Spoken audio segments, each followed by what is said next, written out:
ወንድ ሕይወት ውስጥ የቆመበት መሬት የሚናድበት እውነታው በደነዘዘና በቀዘቃዛ አይን እንዲመለከት የሚገደድበት ጊዜ ይመጣል። ስልክን ስትመለከት፣ መልእክቶችን ስታይ፣ ጓደኞች የምትላቸውን ሰዎች ስታስብ አንድ እውነታ እንደ በረዶ ውሃ ያጥለቀልቃል። የሚረዳ ጦር አይመጣም። የሚፈርምን ድብቅ ረዳትም የለም። ምኞት ሲጠፋ ከቤት ጎትቶ የሚያወጣ መካሪ የለም። ማንም ሊያድን አይመጣም። ምክንያቱም በስልጣን እውነታ ውስጥ አብዛኛው ሰው ራሱን እንዳይሰምጥ በመታገል ላይ ስለሆነ አንተ ብትሰምጥ ግድ አይሰጠው። ለብዙዎች ይሄ እውነታ ተስፋ የሚቆርጡበት ነው። እንደ ተበዳይ መቆጠር ይጀምራሉ። ሕይወት እንዴት ኢፍትሃዊ እንደሆነች ብቸኝነት እንዲሰማቸው አማራሪ ይሆናል። ነገር ግን ዓለም መምራትን የሚፈልግ ማኪያቬሊን ምን እያለ እንደነበር ለሚረዳ ሰው ይሄ ብቸኝነት አደጋ ሳይሆን ሊያድን የመጣ ነገር ነው።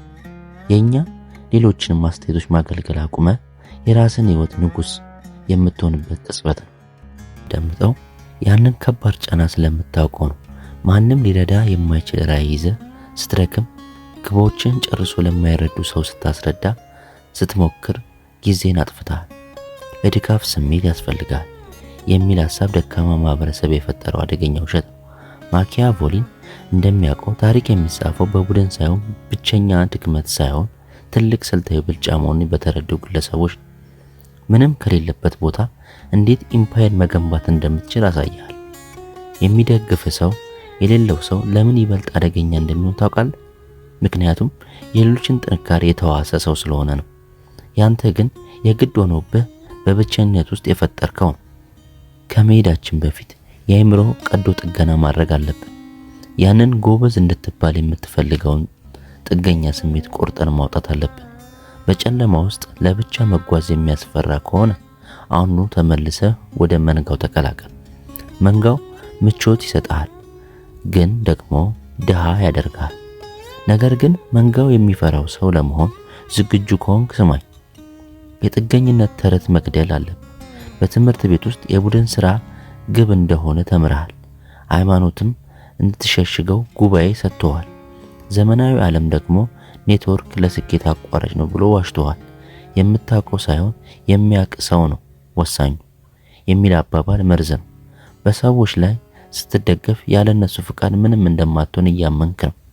ዘ ፕራይዝ መጽሐፍ ላይ ብልህ መሪ ሁልጊዜ በራሱ ቁጥጥር ስር ባሉ ነገሮች ላይ እንጂ በሌሎች ላይ በሚመሰረቱ ነገሮች ላይ መደገፍ የለበትም ሲል ጽፏል። እርዳታ ስትፈልግ በእርግጥ እያደረክ ያለው ዕዳ መግዛት ነው።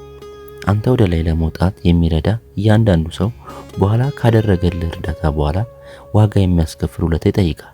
የገንዘብ ባለሀብት ገንዘብ ሲሰጥህ እየረዳ ሳይሆን የነጻነት ቁራጩን እየገዛልን። ስሜታዊ ድጋፍ ወጥመድ ነው። የሚሰጥ ሰው በፈለገ ጊዜ ሊነጥቅ ይችላል።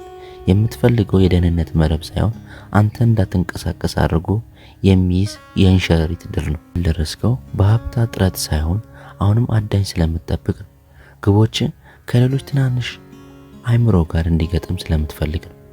የታሪክ ታላላቅ ሰዎች ተመልከት። ጀንኪስ ካን ከመሆኑ በፊት ቱሙጂን በሞንጎላ በረሃ በገዛ ወገኖቹ ተጥሎ ነበር። አባቱ ተገሎ ቤተሰቦቹ እንዲራቡ ተደርገው፣ ቱሙጂያን ግን አዲስ ጎሳ ለመፈለግ ወይም ጠላቶች ለመመልመል ጊዜ አላጠፋም። በዚያም ፍጹም ብቸኝነት ውስጥ እንዴት ማደን፣ መዋጋት፣ በራስ መተማመን እንደሚችል ተማረ። ወደ ዓለም ሲመለስ ማንም ሊጥለው የማይችለው የተፈጥሮ ኃይል ሆኖ ነበር። ኢምፓየሩ 100% የራሱ ያደረገው እያንዳንዱ የራሱን ስለተሸከመ ነው።